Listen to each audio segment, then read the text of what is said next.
mo wò through phone èmi mo pin gbogbo number yẹn tí mo dẹ̀ ń ṣe. Èmi rò pé bro Imani.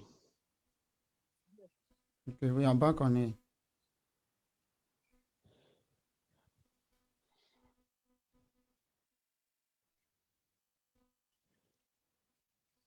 ẹ̀yin èèyàn wa nílé ẹ má bínú ojú òpó yẹn ló fẹ́ ṣe bákanbákan adúpẹ́ wípé a ti padà sí orí ètò ẹ ṣeun púpọ̀ ẹ̀yin èèyàn wa nílé gẹ́gẹ́ bí ìbéèrè tí a béèrè kí a tó kúrò ní ojú afẹ́fẹ́ ìyẹn lọ sí ọ̀dọ̀ bàbá wa ìyẹn nípa ti ọmọ nínú ìgbéyàwó bàbá wa ẹ tẹ̀síwájú pẹ̀lú àfojúsùn yín sà.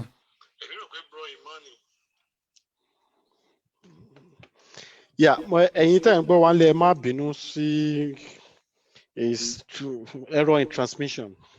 So nǹkan tí mò ń sọ̀rọ̀ nípa ọmọ nínú ìgbéyàwó. We cannot do without ọmọ. I need ọmọ because that's the fruit of marriage. That's the fruit of our relationship, and there's a blessing in it as well. So, but the way we handle it is what matter. Mo rò pé mo sọ yẹn. So mo á sọ mo ní. What we need most is you don't come out for one. We should not place people above our home. For example, your wife or your husband, your children, carry them along together. Don't place one above other. Your parents, don't place them above. Your friends, don't place them above. Your pastor, don't place them above. Your colleagues at all, don't place them above. Everybody is important. And determine how they influence your marriage. For example, determine how your pastor influence your marriage. Comment dire pé tí pastor bá bá mi sọ mi lè fún ìyàwó mi lówó. Tí mommy ò bá bá mi sọ mi lè fún ìyàwó mi lówó. Meaning you've allowed them to influence your marriage. Determine who influence your marriage, the level of the influence people have in your marriage. They can give you advice, fine, but you don't have to make use of that advice. Don't let them influence your marriage. The level of their influence, you determine it. And surround yourself with the right people. Surround yourself with the right people. If you surround yourself with the right people, all they are looking for is your success. They want your marriage to succeed. They want you to move forward. They want the fruit of your marriage to be successful. So, gẹ́gẹ́ bọ́n ṣe sọ, kò síbi tá fẹ́ kú lé àwọn ọmọ wa sí. They are very important. We need them, but how we handle them matter. Táwọn ọmọ bá tẹ̀ tí tún wá dàgbà tó yẹ pé they are 18, they can make decision. What you imparted on them when they were growing up, that determine how they can influence your marriage. And let them understand, ìyàwó mi ni ó come first, ọkọ mi ni ó come first. Once you sink that into their brain, they will know. Ẹ ṣeun púpọ̀. Ìyá wa question tí ó tún kàn báyìí ó lọ sí ọ̀dọ̀ ìyá wa èyí tó sọ báyìí wípé now if at all tí a bá fẹ́ kí alágàtà kí ó wà nínú ìgbéyàwó wa ta ni ẹ̀yin lérò wípé ó jẹ́ alágàtà tí ó yẹ kí a máa bring into the relationship or into a marriage. Àwọn kan máa sọ pé counselor, àwọn kan á ní pastor, àwọn kan á ní parents. Which one tí ẹ̀yin advice láti jẹ́ kí ó mọ nǹkan tó ń ṣẹlẹ̀ nínú ìgbéyàwó?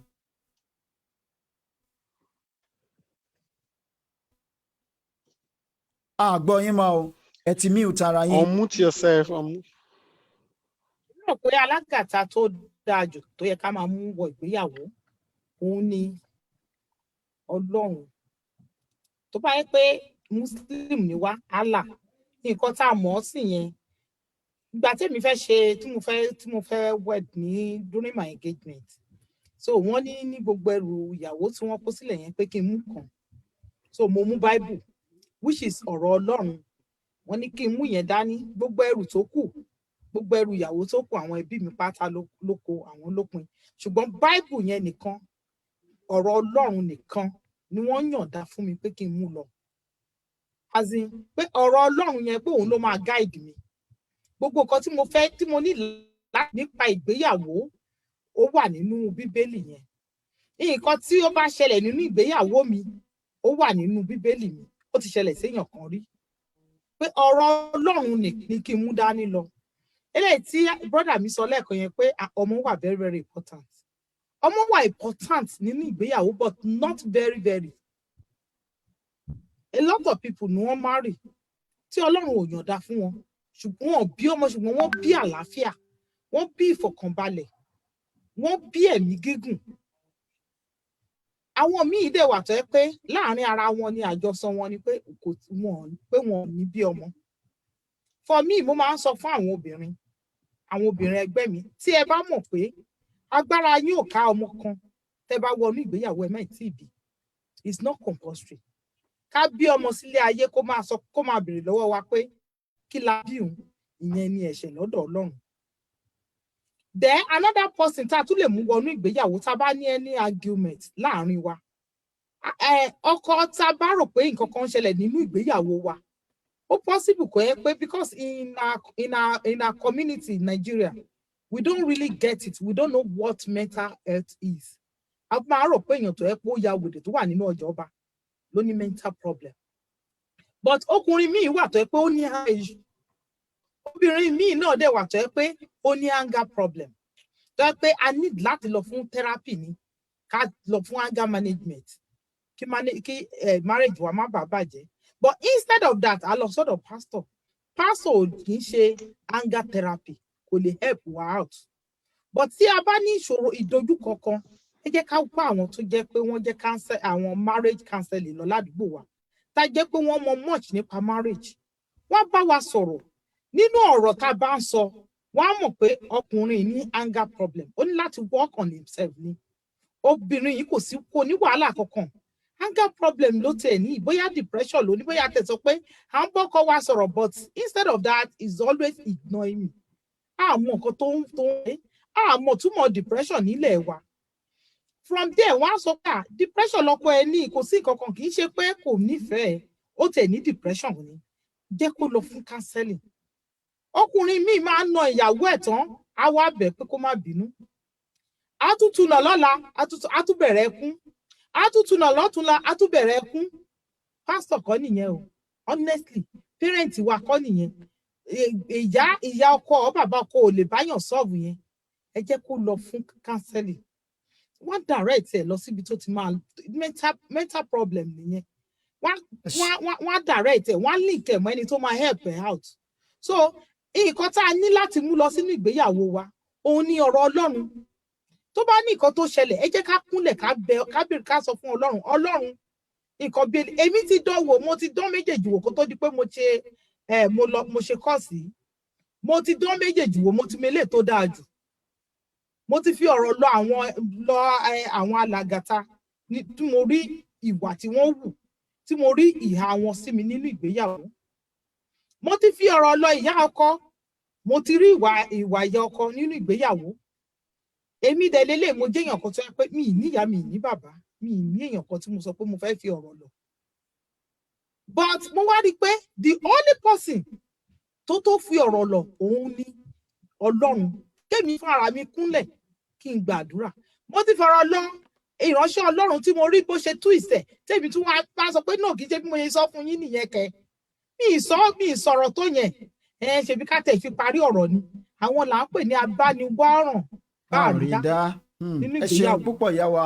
Tí ìyá bá ní ká máa tẹnu bọ̀rọ̀ lónìí, àní dákẹ́ tí àsìkò wa ò fi lọ nítorí pé àsìkò ti lọ. Àròjọ ń solókùn, ọjọ́ ń rebi àná, òrùn re ebi àti wọ̀. Ṣùgbọ́n kí a tó lọ lónìí, bàbá wa gẹ́gẹ́ bí ẹ ṣe gbọ́ ohun tí ìyá wa sọ, ǹjẹ́ ṣé ẹ nífẹ̀ẹ́ sí tí wọ́n sọ wípé ẹni àkọ́kọ́ tó gbọ́dọ̀ jẹ́ alágàtà nínú ìgbéyàwó ni Ọlọ́run, ẹlẹ́ẹ̀kejì ni kánsẹ́lọ̀, ìyẹn ni pé abánidámọ̀ràn ìgbéyàwó.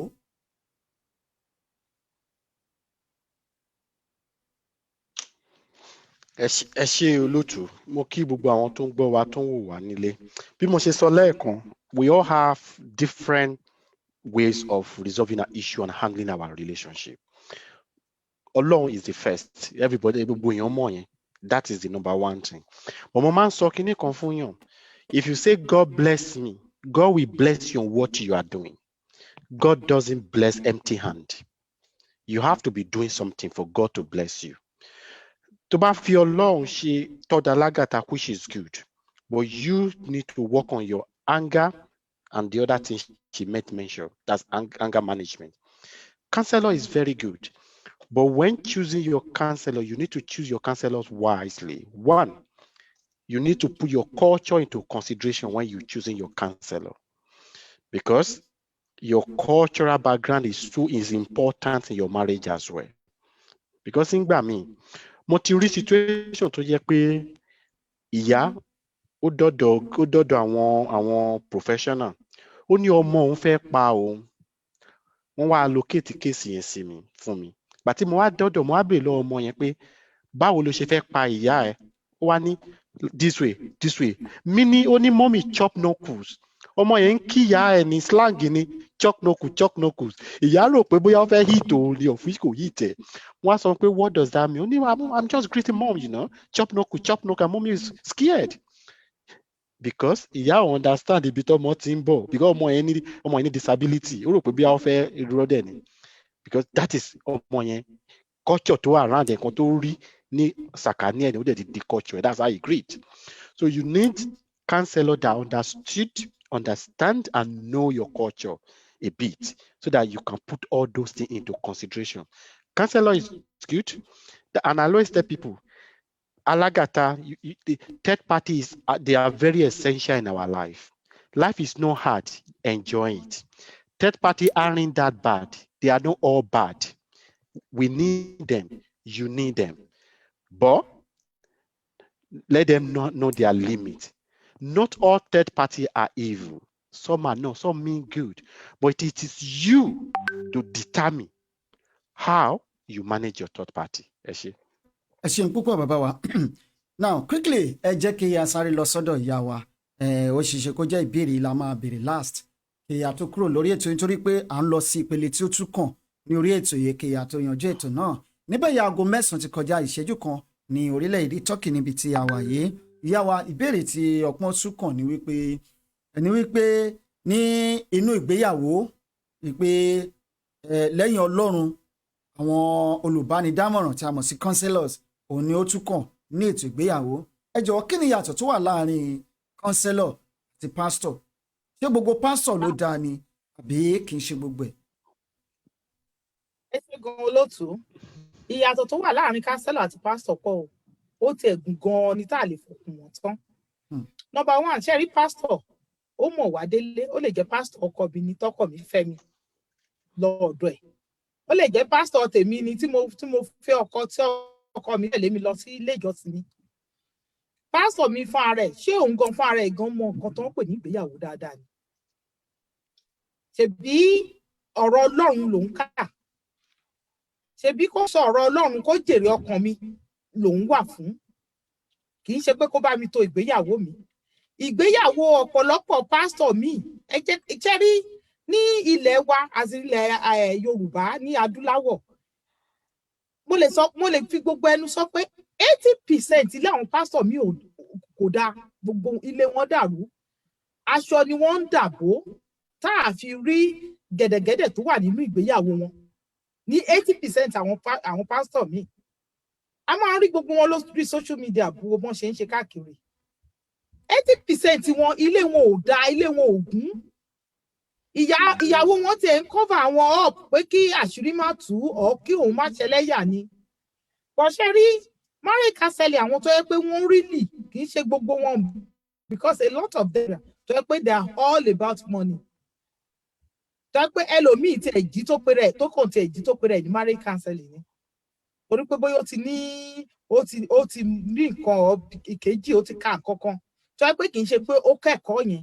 Bó ṣe àwọn tó kẹ́kọ̀ọ́ gboyè tó yẹ pé wọ́n fi ń ṣiṣẹ́ ni. Àwọn ló máa pè yín wá. Tẹ́ bá ti dé ọ̀dọ̀ marriage counseling, tẹ́ bá fẹ́ mọ real marriage counselor, tẹ́ bá dé ọ̀dọ̀ ẹ̀, tẹ́ bá ń sọ ìṣòro yín, ẹ̀yin fún ara á jẹ́ kẹ́ ẹ sọ̀rọ̀, ó máa listen sí yín. Àwọn ni wọ́n pè ní active listener. They will listen to you. Kì í ṣe àwọn òbí wa tẹ́ pé ìwọ ìyàwó no má tó jọ àfẹ́ gbọ́ tẹnu ẹ, ọkọ ẹ nìkan ni ọkọ nǹkan tọkọ ẹ sọ yẹn kẹ́ ká parí ẹ̀ síbẹ̀. No, they will listen to you. The same thing with your husband, they will listen to your husband. At the end of the day, both of you wọ́n á bèrè lọ́wọ́ yín pé okay, kí lẹ rò pé tẹ́ bá ṣe ó máa fún yín ní solution. You will be the one yourself to provide solution to the problem. They are not going to be the one to give you the solution. They are not working for your solution. You yourself, and you let me sọ pé àròpé tá bá ṣe bí eléyìí, tá bá gbé kalẹ̀ bí eléyìí, or tá bá yẹ pé a ṣe bí eléyìí, ó máa better ju bá ṣe ṣe lọ. Ẹ̀yin fúnra yín lẹ máa tún sọ solution fún ara yín. Ó ní àwọn ọgbọ́n tá máa ń gbà láti ràn yàn lọ́wọ́, láti bring out the solution. You have the solution in you. You can solve the problem yourself. You only need somebody to help yín láti bring out that solution, láti sọ jáde pé bóyá ká ṣe bí eléyìí. But pastor máa sọ pé bí eléyìí ni kẹ́ ṣe, or Ọlọ́run ní kẹ́ ṣe bí eléyìí. It may not suit you. Ó lè má help family yín. But àwọn counselor, àwọn friend, wọ́n á listen sí yín ni. Ẹ̀yin èèyàn wa nílé, ẹ ṣeun púpọ̀ ìyá wa. Ẹ̀yin èèyàn wa nílé, ẹ ṣeun, àdúpẹ́ púpọ̀ lọ́wọ́ yín. Wípé ẹ bá wa ń fi sùúrù tẹ̀lé ìyá wa àti bàbá wa tí wọ́n ti ń gbà wá lámọ̀ràn láti ẹ̀ẹ̀kan. Ní báyìí àròjọ Mùsùlùkùn a lè parí tọ́pìkì yìí lónìí, kò sí bí a ṣe lè parí ẹ̀. Alágàtà nínú ìdílé, third party in a relationship. Ẹ̀yin èèyàn wa ẹ má gbàgbé ìpolówó ọjà làgùn mọ́ ò, ẹgbẹ́ ìpolówó ọjà yín wá àti jíǹgù yín tí àbá yín ṣe kó gún régé kó dùn kó dùn. Kí a tó tẹ̀síwájú lónìí, ẹ jẹ́ kí a sáré lọ sí ojú ọjà. Ẹnjíníà, ẹ jẹ́ kí a rọwọ́ yín lókè ń bẹ̀ yín ná, ẹ jẹ́ ká rọwọ́ yín.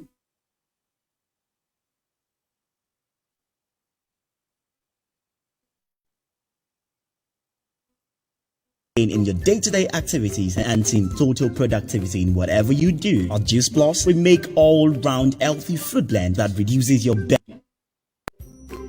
Change your 6 story into a health story today with Juice Plus. With Juice Plus, you can activate and reactivate your healthy lifestyle and get grinding again in your day-to-day activities and enhancing total productivity in whatever you do. At Juice Plus, we make all-round healthy fruit blend that reduces your belly fat and speed up your metabolism. Other health benefits you get at Juice Plus include increased energy, increased recovery, liver cleaning, manpower, stress and anxiety reduction, hair and nail strengthening, decreased allergies, helps sleep better, improved skin, improves pregnancy condition, helps lose weight, inflammation reduction, and lots more. Visit http://bfemi-davis.canada.juiceplus. Juice Plus, health for all good.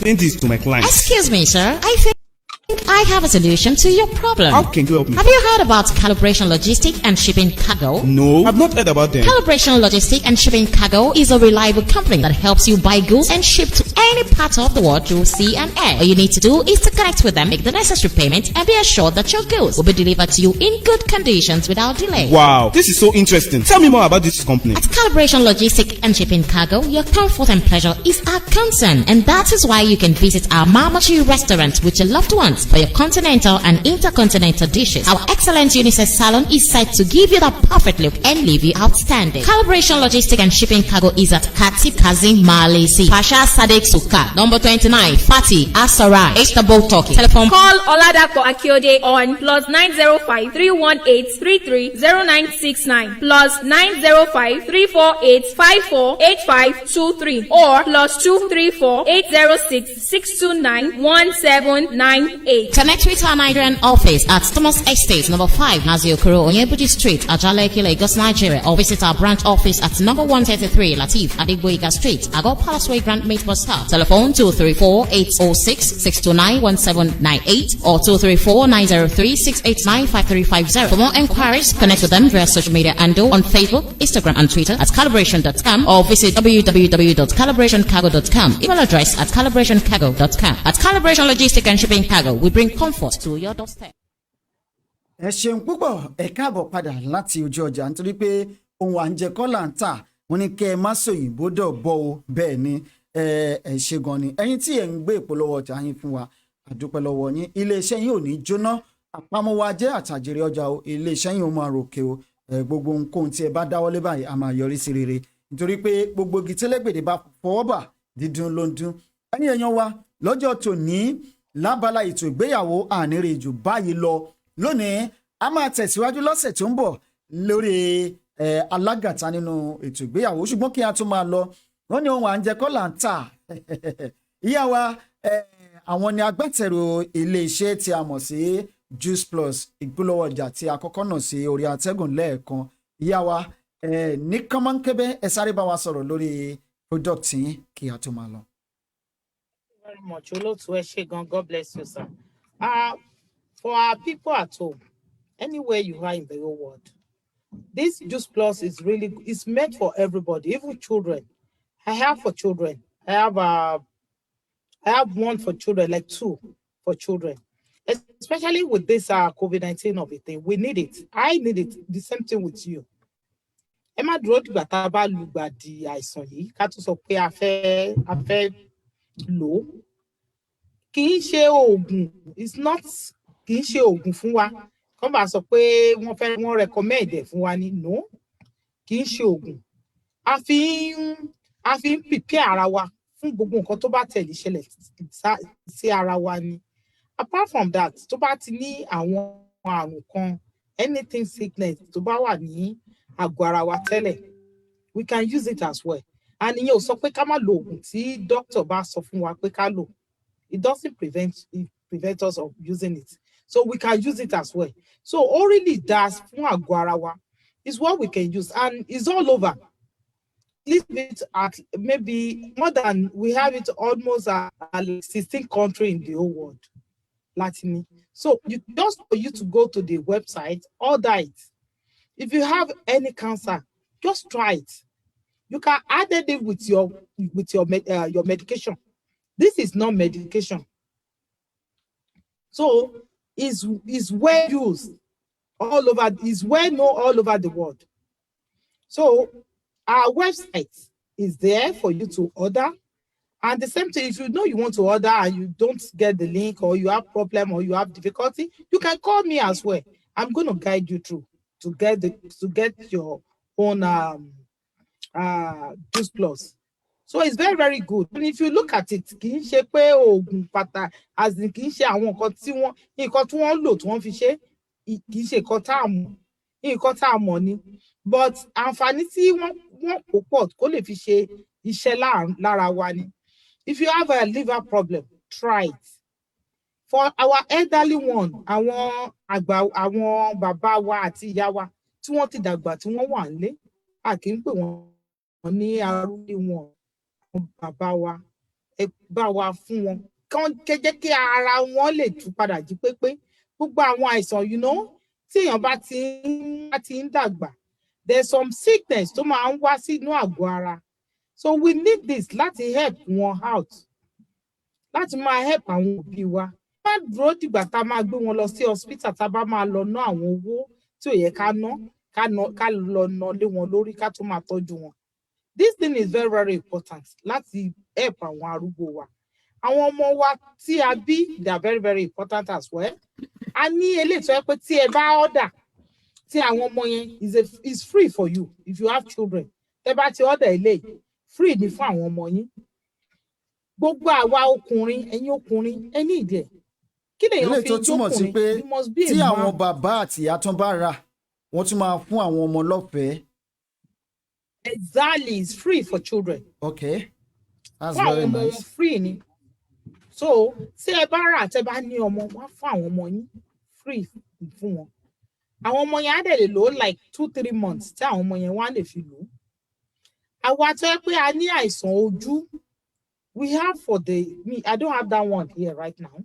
So a ní fún ojú, àwọn èèyàn tó yẹ pé ojú ń dùn. Eléyìí tó yẹ pé a máa gbójú lọ sílé doctor, wọ́n á máa fọ ojú wa 24 hours from there. Oríṣiríṣi chemical, ká tó mọ nǹkan tó ṣẹlẹ̀, ojú á wá dà bìrìbìrì, ojú á máa rí bàrìbàrì. We have this as well. Tó yẹ pé we can use it to clean the eyes. Tó yẹ pé ó máa clean ẹ̀ fún wa ni. We don't need to go to the hospital. Need láti ẹ má jẹ́ ká dúró dìgbà tó yẹ pé a máa gbéra wa lọ sí hospital tí wọ́n máa kí abẹ́rẹ́ bọ̀ wá lára ká tó mọ nǹkan tó yẹ ká ṣe. Then we have what we call blended. Tó yẹ pé it's been blended. Tó yẹ pé a máa lò láàárọ̀ ni. Tó yẹ pé àárọ̀ bíi shake ni. You just use it. And that's okay for you for breakfast.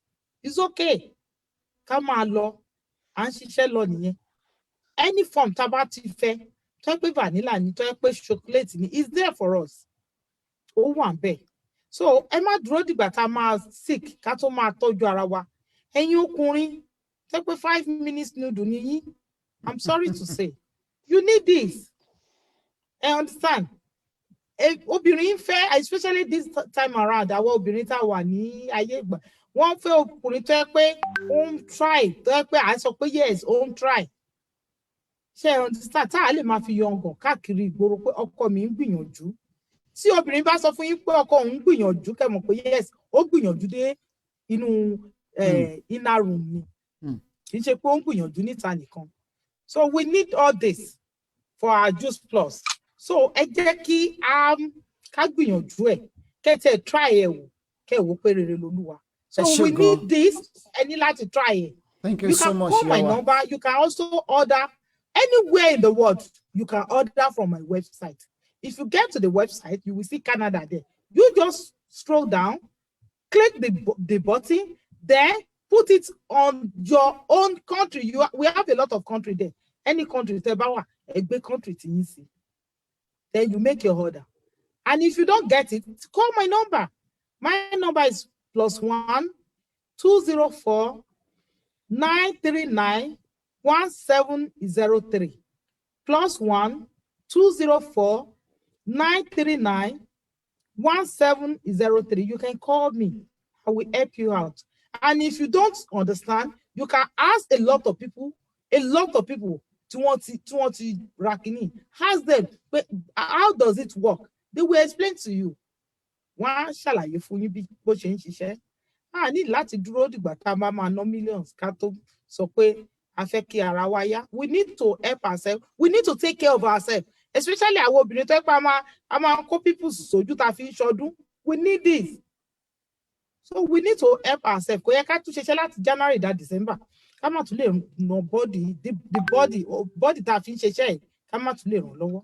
Ẹ ṣé olóòtú. Ẹ ṣeun púpọ̀ ìyá wa ẹ kú atótónu ẹ kú iṣẹ́ okòwò tí ẹ ń ṣe Ọlọ́run ọba máa fi èrè á fi síṣẹ́ gbogbo wa. Another thing ẹ jọ̀ọ́ olóòtú àwọn èèyàn wa if you know you have a phone just call me you can also be one of their distributor. Ẹ̀yin náà lè máa ṣe you don't need to go anywhere just on your phone that's it with your phone you are good to go.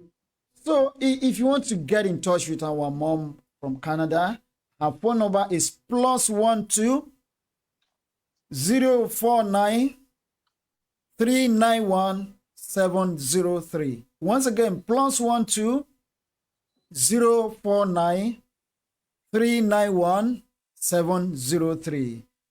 Ọ̀nà ni Juice Plus. Ẹ kàn sí wọn. Ẹ bá wọn dòwò pọ̀ kí ẹ rí wípé rere ni Olúwa, tested and trusted and confirmed.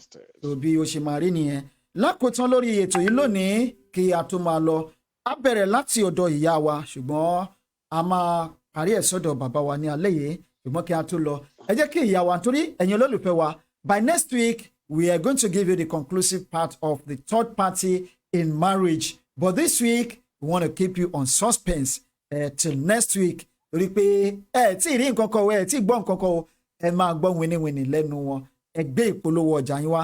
Àyíbámọ̀ tẹ́ ẹ bá ní àǹfààní Ọlọ́run ọba fún yín ní ẹ̀bùn ẹ fẹ́ máa ṣe ètò lórí platform wa ẹ kàn sí wa lẹ́yìn ètò kó dídódó kó jẹ́ ọ̀rọ̀ Odùduwà gbogbo ọ̀rọ̀ kan la máa fi ṣe gbogbo ọjọ́ kan la máa fi ṣe tó Odùduwà àsìkò tí ó bá yẹ láti sọ̀rọ̀ Odùduwà á sọ̀rọ̀ Odùduwà àsìkò tó bá yẹ láti fi ṣe iṣẹ́ láti pa owó wọlé a máa ṣe iṣẹ́ àpà owó wálé nítorí pé níta a fi ń sponsor Odùduwà náà ibì kan ni a ti ń rí owó ẹ̀ níta bá ní ẹ̀bùn níbikíbi ìbáàjẹ́ lórí eré ìdárayá àbí nínú ètò kétò èèyàn ṣáà ti pè wá ẹ jẹ́ kájọ fi ọ̀rọ̀ jomi toro ọ̀rọ̀ á dúpẹ́ lọ́wọ́ àwọn tí wọ́n ti ń kàn sí wa o àti bí wọ́n ṣe bá wa sọ̀rọ̀ àti bí tí àti bá ọ̀rọ̀ náà dé ẹ̀yin tí ẹ fẹ́ máa ṣe ètò lórí platform wa níbikíbi tí àwọn èèyàn bá wà lórí igun mẹ́rin àgbáyé wọ́n máa láǹfààní láti máa gbọ́ wa. Tèmítọ́pẹ́ Adéwùsì wọ́n ní nice program and very educative kudos to the organizers ẹ ṣeun púpọ̀. Adélékè Ganiat wọ́n ní ẹ kú iṣẹ́ ọpọlọ ma and sir Pierre Ọlálẹ́yẹ Ọlárẹ̀wájú Percy wọ́n ní thank you ma God bless you. Ìjìnlẹ̀ FM wọ́n ní thank you. wọ́n ti fi ẹ̀rọ ìbánisọ̀rọ̀ wọn síbẹ̀ +1204 9391703. Lákòótán ìyá wa ẹ sáré bá wa gẹ́gẹ́ bí àṣà àti ìṣe wa ẹ sáré bá wa gba àwọn ènìyàn wa ní àmọ̀ràn ìṣẹ́jú kan péré lórí alágàtà nínú ìgbéyàwó, third party in marriage. Advice 1 minute. Ẹ ṣé gan olóòtú, ẹ ṣé gan. Fún gbogbo àwa tá wà nílé, àwa tá múra láti gbéyàwó, láti gbé ọkọ àbí láti fẹ́ ọkọ, àbí àwa tá ti wà nínú ìgbéyàwó tẹ́lẹ̀, tá rí pé à ní one problem or the other nínú ìgbéyàwó wa, ẹ jẹ́ ká lọ jókòó ká wo àwọn nǹkan tó ń fa wàhálà nínú ìgbéyàwó wa. Nǹkan tẹ́ máa ṣe fún mi fún ọ̀sẹ̀ tó ń bọ̀, torí ó dẹ̀ pé ọ̀sẹ̀ tó ń bọ̀ ni giveaway. Bẹ́ẹ̀ni. La ní giveaway ọ̀sẹ̀. Giveaway. Yeah, gbogbo ẹ̀yin tí ó yẹ pé ẹ ní one thing or the other tí ẹ ń tẹ́rí pé ìgbéyàwó yín ó ń dà pé ó ń ṣe mẹ́hẹ̀, ó ń shake, ẹ jókòó, ẹ kọ àwọn nǹkan tí ẹ rí pé ẹ ń dojúkọ, kẹ́kọ́, kẹ́ send ẹ̀ sí wa. Ẹ ní láti kọ orúkọ yín sí o, ẹ send ẹ̀ sí wa. Àwa ṣàlàyé fún yín àwọn nǹkan tí ẹ lè ṣe, tí ẹ lè rí pé ó ń ṣẹlẹ̀. Ní ọ̀sẹ̀ tó kọjá mo sọ̀rọ̀ nípa doctor tí òun àtọkọ ẹ̀ tí mo sọ̀rọ̀ pé mo fi ṣe àpẹẹrẹ pé wọ́n jà, pé wọn ò jẹ́ kí ìyàwó sọ̀rọ̀. Instead of that, gọ́vnà yẹn ó sọ pé òun parí ẹ̀ fún wọn kí wọ́n máa bára wọn lọlé. But ó ṣe ní láàánú pé ní ọ̀sẹ̀ yìí ni mo gbọ́ pé ọkọ yẹn bóyá ìjà tún ṣẹlẹ̀, àdónà ọkọ ti jẹ́ Ọlọ́run nípè ní àtàrí nǹkan tó ṣẹlẹ̀ sí ọkọ àti ìyàwó tí wọn gbà kí wọ́n gbé lọ sí proper channel láti settle ẹ̀, ṣùgbọ́n wọ́n tẹ̀ sọ pé kí wọ́n daṣọ bò ó. Abọ́ládé Ọláìtàn, ìyàwó ẹjọ́ má tí bínú mà. Ìyàwó Abọ́ládé Ọláìtàn, I am late today o. Have you answered my last week question? Ṣé lè repeat last week question yìí mà bí a lè sáré answer ẹ̀ kíákíá? Ìyàwó ẹ tẹ̀síwájú mà.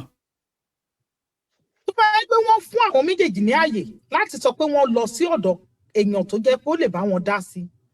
Tí orú alágàtà tó wọlé sí wọn láàárín tó pọ̀ ń parí ìjà tó wá lead sí pé ìkan kú nínú àwọn méjèèjì, kò ní rí bẹ́ẹ̀ torí pé wọn ò lọ sí proper channel ni.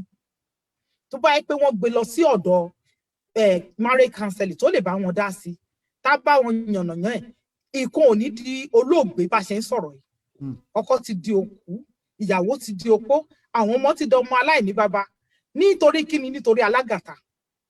So ẹ jọ̀ọ́ gbogbo ẹ̀yin èèyàn wa nínú ilé, tẹ́ bá ní ìdojúkọ kan nínú ìgbéyàwó yín, ẹ má fi ojú ọmọdé wò wá, torí àwọn kan máa ń rò pé àwọn arúgbó tó ti pẹ́ nínú ìgbéyàwó ló lè bá wọn dá sí ọ̀rọ̀ ìgbéyàwó. No, arúgbó mi gan máa ń da ìgbéyàwó rú nítorí báwọn ṣe tiwọn ni wọ́n fẹ́ kẹ́ ẹ ṣe tiyín, in which ó lè má bá ilé tiyín mu. So ẹ kọ gbogbo àwọn ìṣòro tẹ́ bá ń dojúkọ nínú ìgbéyàwó yín, ẹ kọ síta, ẹ fi ránṣẹ́ sí wa. Ọ̀sẹ̀ tó ń bọ̀ ní giveaway wa, a lè postpone alágàtà sí ọ̀sẹ̀ míì, kó yẹ pé eléyìí tẹ́ bá gbé wá yẹn la máa dojúkọ, tá a bá yín sọ nǹkan tó ń ṣẹlẹ̀, reason tó fi ń ṣẹlẹ̀, nǹkan tí tẹ́ ẹ rí tí àwa mọ̀ pé nǹkan tó ń fà á nìyí, a máa sọ fún yín, á dẹ̀ jẹ́ kí ẹ̀yin náà á fún yín ní ọpẹ́, á sọ gbogbo ẹ̀ fún yín, ẹ̀yin fúnra yín ẹ lọ jókòó, ẹ digest ẹ wo ọ̀nà tí ẹ lè gbégbà tí gbogbo ẹ lè fi gún régé. Àwọn alágàtà wà tó yẹ pé àwa náà alágàtà náà la máa jẹ́ tẹ́ bá kọ́ fún wa, ajá alágàtà nìyẹn. Ṣùgbọ́n alágàtà tún yàtọ̀ fún alágàtà. Àwọn alágàtà kan wà tó yẹ pé ìtàn bá dá sí ọ̀rọ̀ ìgbéyàwó yín, ó máa forí ṣọpọ́n ni. Ṣùgbọ́n tiwa a ti sọ pé kẹ́ jẹ́ ká jọjọ sọ, gbogbo wa náà lájọ fẹ́ sọ. Ẹ mú ìwé pẹlẹbẹ, ẹ kọ tiyín, ẹ sọ fún ọkọ yín, ẹ fi ọgbọ́n bá ọkọ yín sọ̀rọ̀ kí ọkọ yín kọ tiwọn, ẹ fi ránṣẹ́ sí wa. Ẹ ní láti kọ orúkọ yín sí yín sí àfẹ́ mú orúkọ yín, but ẹ jẹ́ ká mọ ibi orílẹ̀-èdè tẹ́ ti wá, so that ibi orílẹ̀-èdè tẹ́ bá kọ sí culture ọbẹ̀ la máa fi bá yín sọ̀rọ̀. Torí nǹkan tó wọ́ọ̀kì fún wa ní ìlú òyìnbó kò máa wọ́ọ̀kì fún wa ní Nàìjà, á bá yín sọ. Tó bá yẹ pé ilẹ̀ Nàìjà lẹ́wà, á lè mọ direct place tá a máa direct yín sí tí wọ́n máa help yín out. Bó ṣe rí nìyẹn, ṣe gan adúpẹ́. Ṣe gan ìyá wa. Lákòótán bàbá wa kó tó di pé ìyá wa Bọ́ládé Ọláìtàn ìbéèrè wọn sí ojú agbágbé torí àsìkò wa, kí ni ohun tí ẹ̀yin ní tí ẹ fẹ́ sọ fún àwọn aráalé ẹ ṣé olótùú, mo kí gbogbo àwọn tó ń gbọ́ wa, àwọn tó ń wò wá. Ìmọ̀ràn tèmi máa gbà yín lénìí ni pé mo fẹ́ kẹ́ lọlé pẹ̀lú the new alágàtà tí mo sọ lẹ́ẹ̀kan. Social media is the new alágàtà táwọn èèyàn ò fojú sí. Nǹkan tá a máa ń wò, most of ilé tó ń dàrú present, especially the younger generation, social media ó influence marriage wa. We need to be on top of it. We should not allow social media to influence our marriage. Pé èèyàn kan jáde sórí social media ó sọ fún ẹ pé ọkọ mi ṣe lè, ìyàwó mi ṣe lè, that does not mean pé nǹkan tó ṣe nìyẹn.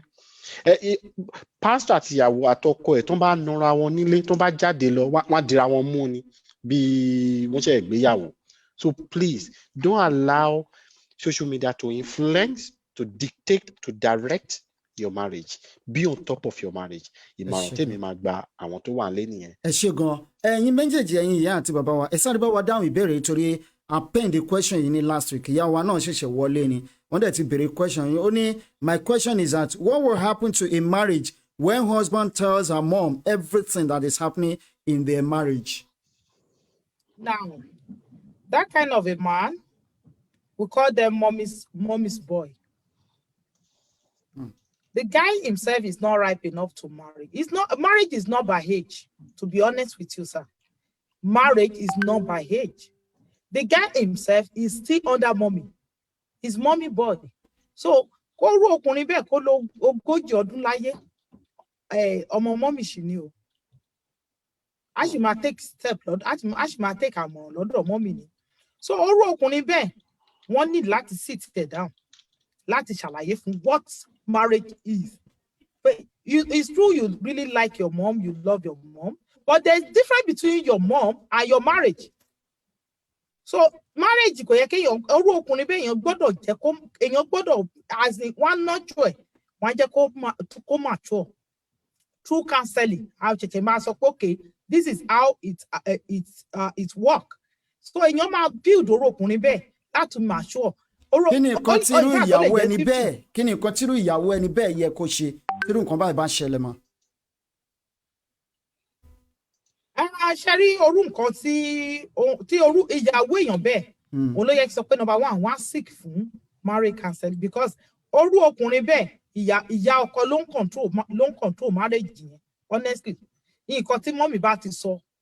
I have a friend nígbà tí mo wà ní Nàìjíríà. Wọ́n ṣe marry mi rò pé marriage yẹn last fún two weeks. Actually colleagues ni wá níbi iṣẹ́ kò last fún 2 weeks. Nígbà tí wọ́n marry tán, nígbà tí wọ́n máa délé, ìyàwó wá tú gbogbo inú ilé tò. Ọkọ nínú mọ́mì ní center table yẹn ibi tó yẹ kó wà ní. No.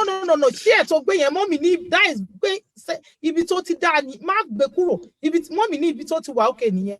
In fact, mọ́mì ló wá bá mi ṣe gbogbo kinní yẹn. Ìyàwó ní kọ́ọ̀tì mi láìkẹ́. Ọkọ ní, mọ́mì ló máa lọ rà á. Ìgbà tó ti wá dogun mọ́mì, any small thing mọ́mì, ìyàwó ò lè cope mọ́. Tí ìyàwó àtọkọ bá sọ̀rọ̀, ọkọ á máa sọ pé, okay, I will talk to mommy about it. So, màá seek opinion mommy, then I will get back to you. Ẹ ṣé gan. Tí ìyàwó bá seek fún counseling, pé kán bọ̀ ń counsel ọkọ, tọkọ bá yarí ńkọ́, kí lẹ fi pé ó yẹ kí ìyàwó ṣe? Àbí nǹkan tó lè ìyàwó ṣe máa sọ ìyàwó ò ní sọ fọ́kọ pé torí pé ó ń gbé ọ̀rọ̀ lọ sọ́dọ̀ ìyá ẹ̀ náà ló jẹ́ kó ń seek fún counseling. So we need counseling, that's it. Ìyàwó mọ́ tó máa fi mú ọkọ ẹ̀ lọ sọ́dọ̀ lọ sínú session yẹn. Wọ́n á build ọkọ, wọ́n á kọ́ build ọkọ like pé wọ́n build ẹ̀, wọ́n á prepare mind ẹ̀ so that òun fún ara ẹ̀ ọkùnrin wọ́n á lè ṣí mind ẹ̀, wọ́n á open mind ẹ̀ like a mirror pé wo nǹkan tó ń ṣẹlẹ̀ tó bá ní pẹ̀lú nǹkan tó ń ṣe. So wọ́n á prepare ni. Torí ọkọ yẹn ò mature, ó lè jẹ́ 50 years kò sí mature, ọmọ mọ́mì ṣì ni. Ó dà ẹ ṣé gan. Àsìkò wa ti lọ. Ẹ jẹ́ kí a sáré yà sọ́dọ̀ bàbá wa. Bàbá, irú situation báyìí, what do you have to say to the wife and to the family, to the husband and to everybody out there? Ìyá kí n bẹ̀rẹ̀ níbi tí ìyá wa sọ dé. The number one thing is acceptance. Accept pé marriage tí mo wọ̀ yìí o, ìyá ló máa pàṣẹ.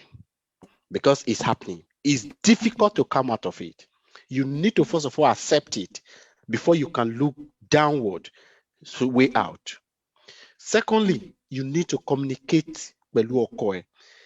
Indulge him. Bèrè lọ́wọ́ ẹ̀, kí ni role mi nínú relationship yìí? Through the communication. And stay away from threat. Don't threat him.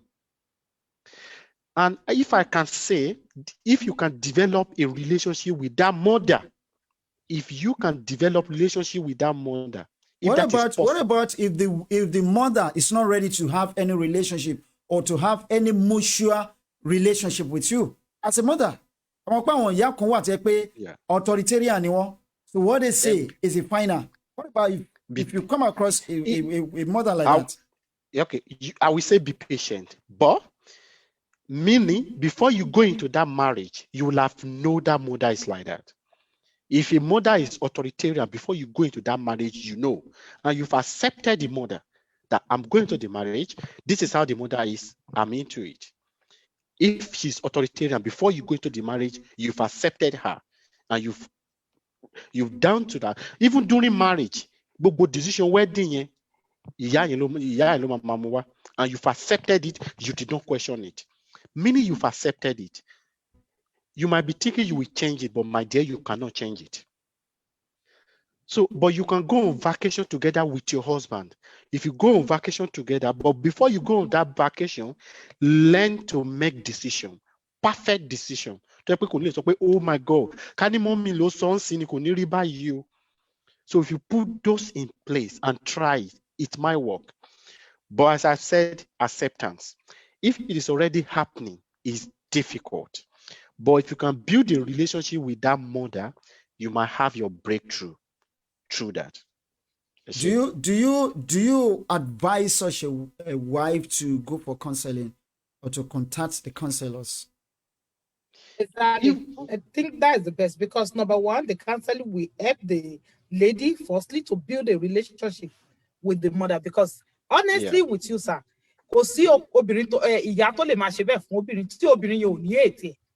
you will hate that, you will not like that mother-in-law. So you will find it difficult to build a relationship, a positive relationship with that kind of mother-in-law.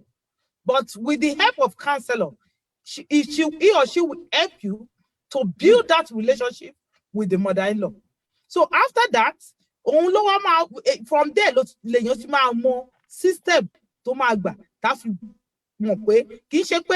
Separate but just for her to have her own marriage, you are not separating them this time around, but just for you to build that boundary. That's what we call boundary. There must be a boundary in marriage. So it will help you to build that boundary between your husband and his mother. Then it's going to be a boundary of mom and son, not a boundary of mother, controller, wife, because automatically she's been play a role of a wife. Yeah, there's something I think of. Relationship. Why the first question I'll be asking, if I'm the counselor, why do you think I'll be asking, if they both come to me, I'll be asking the man or the woman, depending who come to me, why do you think mom is in control? Why? Firstly, is mom the breadwinner of that house? But there is a lot of family that they are the mother-in-law is the breadwinner. So okay, sir. Assuming that the woman or the mother-in-law is a breadwinner of the family, does that, is that a criteria for the mother-in-law to control the home of her son? Exactly, she will, because you have given her the Are you cause sure? to control. Are you You sure? have given her the cause to control. As a man, why depending on your Is mom? it ṣé gbogbo ìyá tó jẹ́ breadwinner ṣé gbogbo wọn ló máa ń control family ọmọ wọn ni? Àbí it's just it depends on individual. It's individual. You know, there are some mother-in-law, not that they like their son. They just believe their son cannot take positive decision. They don't want, they believe me if I could say mistake, me if I can they over So why don't they care the so much. mother-in-law sit down and educate the wife. This is No, On is how what? Excuse me, I want sir. on On what? what? Educate the wife on what? Yeah, Is yes, okay. Now, No, ọmọ mi wá o, let's ẹ máa answer gbọ́. that on what? Like, fine, mi ò sí ní field yìí, right? But like, èmi believe pé the woman can say, okay, ọmọ mi wá. Yeah. This Sister is- yẹn ti dáhùn this is- question this mi is sí your baby. only she is the breastwinner. Only she is the breastwinner. Only that That's is the the point. point. Yes, she is. Yeah. Okay. Let's help this sister because it might be a friend Yeah, or family friend. she's to the her. one that asked Sister, the what I would question. say. Yeah. If the mother-in-law is the breadwinner, another question I'll be asking is the wife working, or the wife to depend on that same mother-in-law? I think we've gone beyond our boundary tonight, but I just want us to treat this case. I want us to get over it tonight. So, Yeah, you know because what? if since Yeah, continue, sir. yeah, since she is the breadwinner, that is why I said build a relationship with this mother-in-law. Once you build relationship with this mother-in-law, and your exit plan is for you and your husband, how you be self-sufficient, that is the only way you can come off it. Build a relationship with her, but your exit plan is how to be self-sufficient. That should be your exit plan. If your husband is working for the mother-in-law, look for a way you guys can go on vacation sometimes. Yeah, and my have question time. still remains, sir. What Yeah. about if the mother-in-law is not ready to build a relationship with the daughter-in-law? Because there are so many mother-in-laws out there, no matter how hard the daughter-in-law try to build a relationship with her, she will never, ever agree with her. It's true. There are so many It- mother-in-law I like know that. that kind of mother-in-law, she's not going to be ready to build any At all to relationship. build And any the relationship. that- So in that- that case, what do you that- advise the wife to do? Okay, what happened is this. Every mother-in-law that I know that we never accept before wedding, those are mother-in-law. Those are no, ọmọ aláta ló mú wá sí ilé mi, àwa olówó. Those are those kind of a mother-in-law. But tó bá jẹ́ mother-in-law pé ìgbà tó ń fẹ́ra wọn, she accepted the marriage, she's happy with it. Just that she's in control. The way forward is to build relationship. And that mother-in-law will accept you if you are building that relationship. In the sense that you are going to them, wọ́n ní ìgbà míì tó bá fẹ́ mú ọ̀bọ, wàá ṣe bí ọ̀bọ. So you are going to them to be totally submissive. You have to be totally submissive to go to that kind of a mother-in-law. Mara gift you can love for because Mara over for ogumumi. You need to be diplomatic how you deal with it. You need to show respect. You can go through the son. Bá mi bá mọ́mì sọ̀rọ̀ náà kí ni mo ṣe fún mọ́mì. Tó bá jẹ́ pé Western world ló wà tó pé kì í kúnlẹ̀ kíyàn, ó lè kúnlẹ̀ kí mother-in-law yẹn kó bẹ́ẹ̀, mọ́mì ẹ jọ̀ọ́, ẹ mú mi bí ọmọ náà, bẹ́ẹ̀ ṣe mú ọmọ yín, ìyàwó ni mo jẹ́. But your exit plan is how both of you will be self-sufficient. As long as you are depending on that mother-in-law for eating and drinking, trust me, she will be in control. Your exit plan is your strategy. How can we be self-sufficient? How can we live within our means? That should be your exit plan. Please try and build a relationship with that mother-in-law and see if it works. Yes, And now, okay.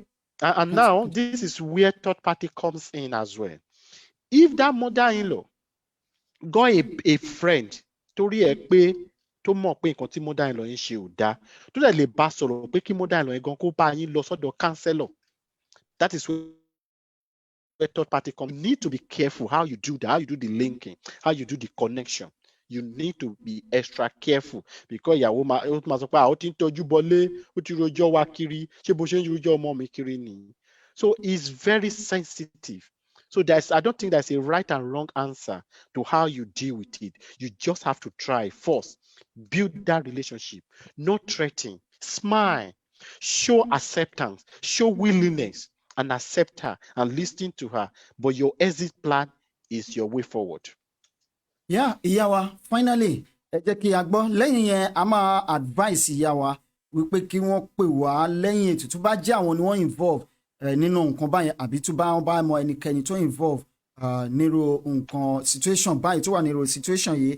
Ẹ jẹ́ ká sọ̀rọ̀ ká link up pẹ̀lú àwọn tí wọ́n máa ràn yín lọ́wọ́ lẹ́yìn ètò nítorí àsìkò wa àwọn management wọ́n ti ń wọ́ọ̀dì wa wọ́n ní kátìtì kángára wa ká kúrò ní inú studio lónìí. Ìyá wa finally the final word from you 1 minute please.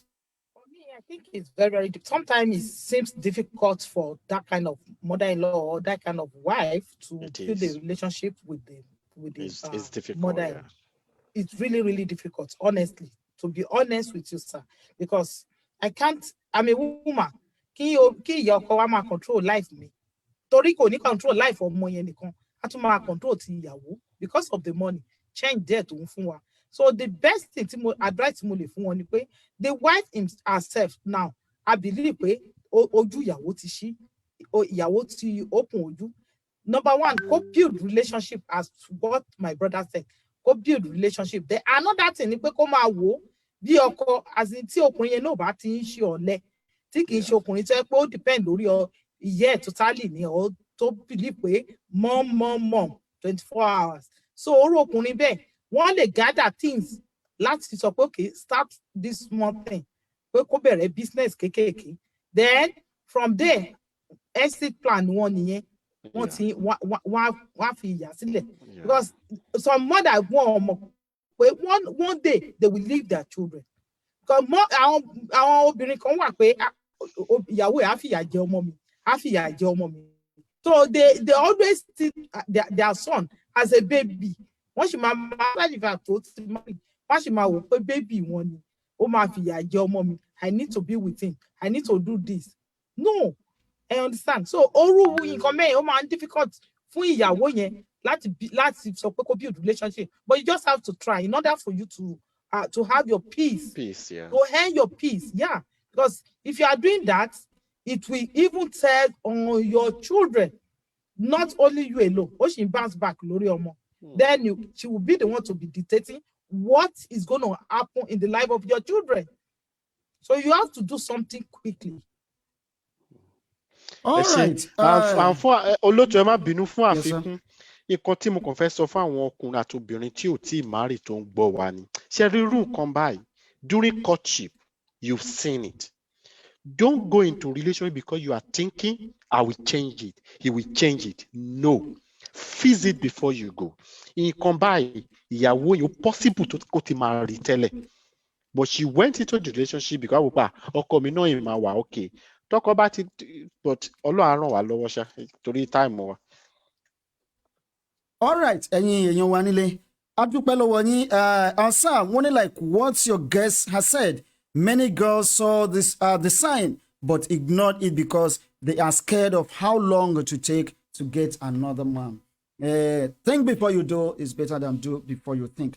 Ànílè jù báyìí lọ lónìí ẹ̀yin èèyàn wa ẹ̀rọ yìí ìbánisọ̀rọ̀ wa gẹ́gẹ́ bí ẹ ṣe mọ̀ +90536 7341665 tó bá ní ohunkóhun tí ẹ fẹ́ bẹ̀rẹ̀ àbí tí ó bá ròyìn